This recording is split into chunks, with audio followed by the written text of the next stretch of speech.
Welcome back to Crystallized Vlogs. And ngayon andito kami sa airport and we're off to Secret na naman. Hindi, abangan nyo na lang mamaya kung saan kami pupunta. At time check, it's 1:14 a.m. Kaya si Baba inaantok na. So, see you later.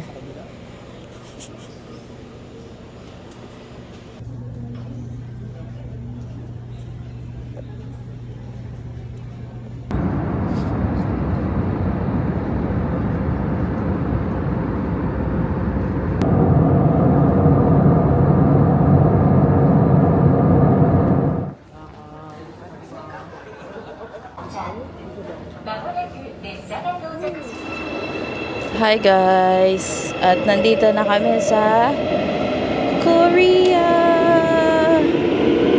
Yan. Nandito na kami ngayon sa Korea. At after ilang hours namin pag-iintay sa immigration, finally, grabe yung pawis ko. Yan o. Pawis na pawis pa pala ko. Kasi ang haba ng pila. Tapos may hinahabol kaming schedule ng train going to Busan. So, ang day 1 natin ngayon ay going to Busan. yeah. May hinahabol kaming schedule kaya nagmamadali kami. Ngayon papunta pa lang kami ng Seoul Station. At wala pa tayong ayos. Hulas na tayo. See ya! Saan pa muna? First meal of the day.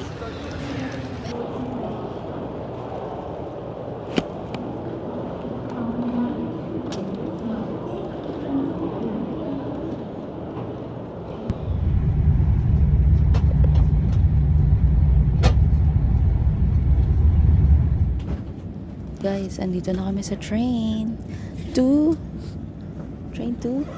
Busan. Busan.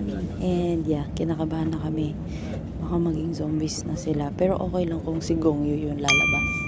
No? Lalo si Gongyu mamaya eh. So yeah, magta-travel tayo ng mga 3 hours and a half going to Busan.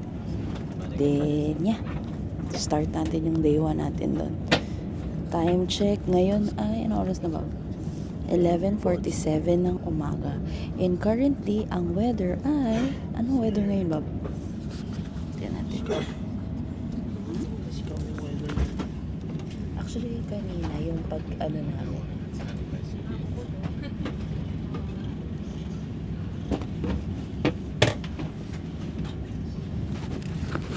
Actually, kanina yung pagdating namin sa Seoul Station,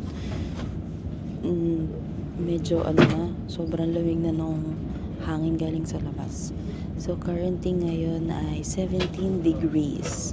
Sunny, pero yung hangin malamig. So, kaya pa natin yan. Pero nag-wish din kami na medyo lumamig pa, no? Yung mga... yun lang.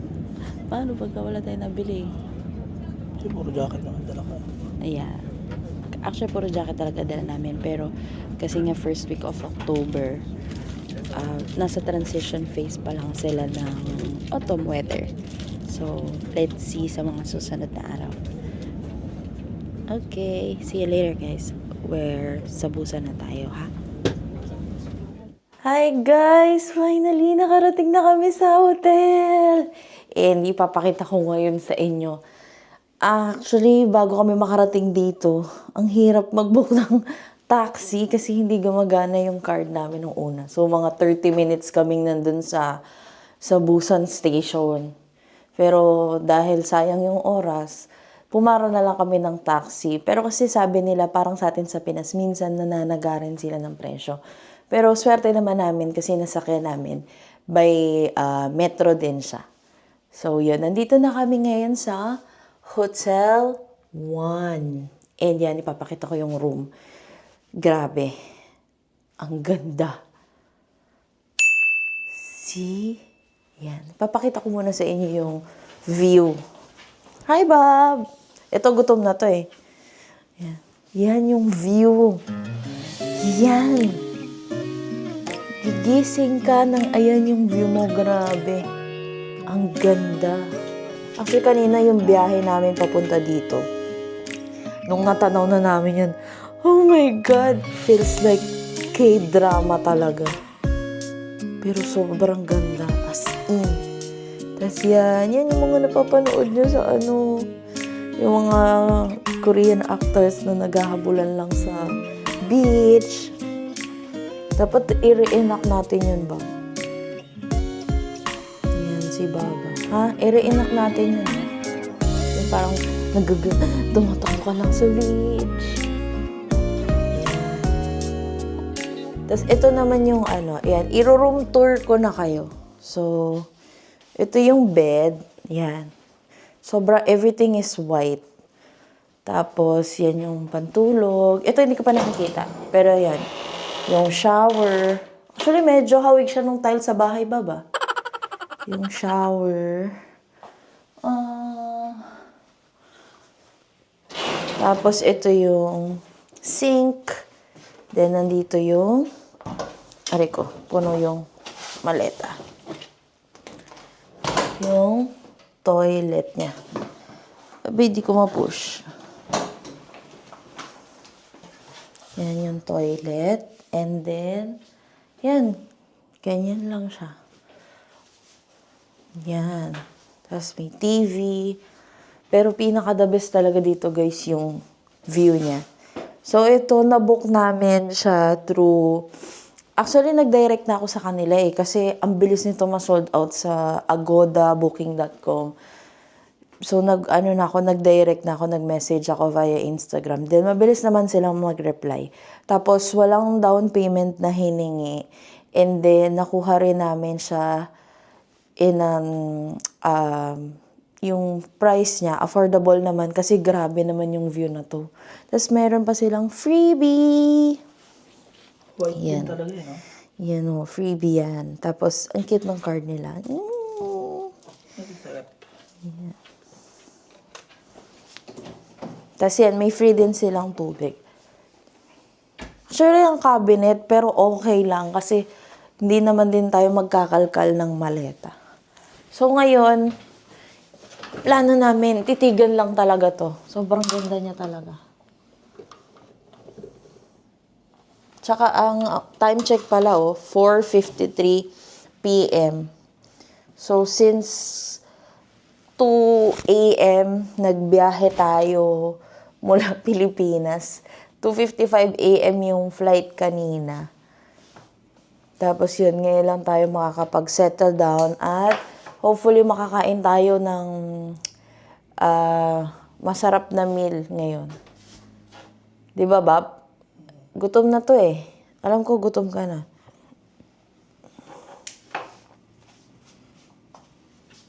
Yan. Balitaan namin kayo mamaya. Nandala ka pa, oh. First meal of the day. So, dito kami nakarating sa Handa. So, and, yeah. That's Baba. While waiting for the order. Pero may mga side dishes siya. Yan. And then, this one. Tapos may pasalad.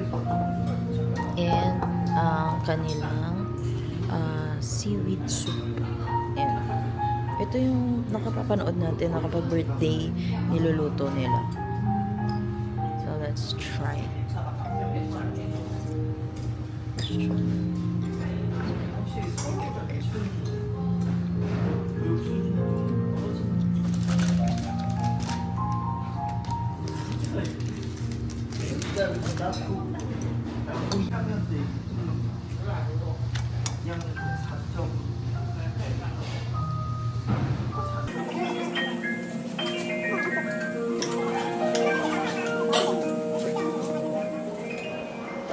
At ayun na nga po, naka-order na kami sa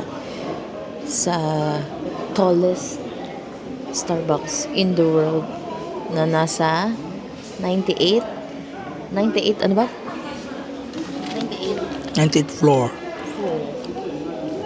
Ano lugar to? Busan. Dito yun sa Busan. Then, syempre, kahit malamig, order pa rin tayo ng Frappuccino Hava Chef and Mango Banana as a health-conscious person.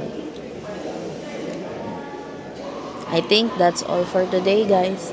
See ya! Tapos na ang ating day 1. Abangan nyo yung day 2 bukas. Say bye, Baba!